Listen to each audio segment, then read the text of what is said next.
Hello, this is your boy Miguel from the Mobile Mechanic 7x7. You know how we'll get down. Working with a young lady.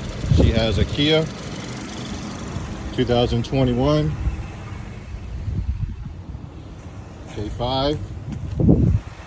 She was complaining that the car was overheating, and she said she went to somewhere and they didn't top off her fluids. And I tell everybody, you cannot just dump antifreeze inside of a vehicle. One of the easiest ways to bleed the coolant system, the coolant air out of the system, is to jack up this side of the tire, this side of the tire, and this side of the tire. You want the front higher than the back so the air can escape and go and come out.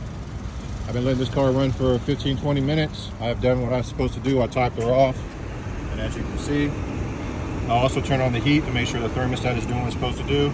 And as you can see right here, the coolant temperature sensor has been sitting there for 15-20 minutes. Again, jack the car up one side, get the tire off the ground, come over here, get the tire off the ground, and you let it run for 15-20 minutes. Make sure you have enough coolant in it. If you like these videos, please like, subscribe, and share, and leave some positive comments. Thank you.